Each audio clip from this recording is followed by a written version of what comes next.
VP news, खबर सिर्फ सच की। राष्ट्रीय स्तर पर पहले पूर्वांचल की चर्चा पिछड़े इलाके के रूप में होती थी। मुख्यमंत्री योगी आदित्यनाथ के आने के बाद पूर्वांचल का पिछड़ापन दूर करने का कार्य किया गया है।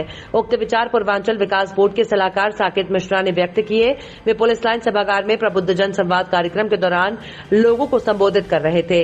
उन्होंने कहा कि गोरखपुर में बंद फर्टिलाइजर कारखाने को शुरू किया गया, बंद मुंडेरवा और पिपराइच चीनी मिल को शुरू किया गया, एम्स की स्थापना हुई। उन्होंने कहा कि अभी शीघ्र ही पूर्वांचल एक्सप्रेस वे का उद्घाटन हुआ है, जिससे आवागमन में सहूलियत हुई है। एक जिला एक मेडिकल कॉलेज के तहत बस्ती, सिद्धार्थनगर, देवरिया, आजमगढ़ और पूर्वांचल के अन्य जिलों में मेडिकल कॉलेज बनाए गए हैं, जिससे स्वास्थ्य सुविधाओं में बढ़ोतरी हुई है। उन्होंने कहा कि तकनीक का उपयोग करके हम भ्रष्टाचार पर लगाम लगा सकते हैं और पात्र व्यक्तियों को योजनाओं का लाभ दे सकते हैं।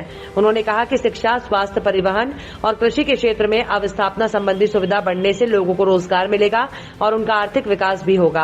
उद्योगों की स्थापना से नौकरियों की संख्या में वृद्धि होगी। उन्होंने लोगों से अपील की है कि वर्तमान सरकार द्वारा लागू की गई नीतियों और सुविधाओं का लाभ उठाते हुए अपना आर्थिक विकास करें।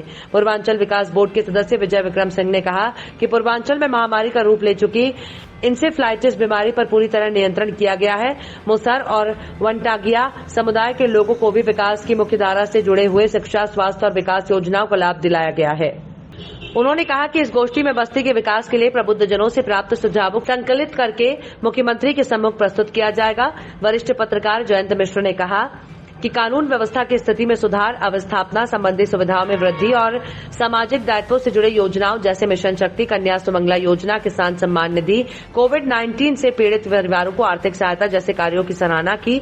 रोटरी क्लब के अध्यक्ष मयंक श्रीवास्तव ने ब्लड बैंक के लिए उपयोगी एफरेसिस मशीन स्थापित करने का सुझाव दिया। रत्नेश मिश्र ने उद्योग लगने और अजय शुक्ला ने विश्वविद्यालय की स्थापना करने का सुझाव दिया।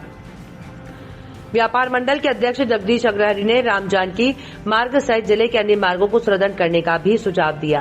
मैं अगर दिल्ली जाता था तो कहा जाता था यूपी का भैया आ गया है। जैसे पूर्वांचल में रहना पिछड़ेपन का अभिशाप है या क्या है कि हर जगह पंजाब में कौन मजदूरी करता था, हमारे पूर्वांचल के लोग करते थे। सिविल सर्विसेज में कौन आता था, पूर्वांचल के लोग आते थे। पर विकास कहाँ नहीं होता था, पूर्वांचल में नहीं होता था। तो एक मानसिकता फैल गई थी कि पूर्वांचल ऐसा इलाका है जहां शायद विकास हो ही नहीं सकता है। और हम लोग सबका सौभाग्य है कि योगी आदित्यनाथ जब आए तो पहली बार पूर्वांचल में राजनीति में बदलाव आना शुरू हुआ, क्योंकि राजनीति बदलने लगी, विकास की होने लगी।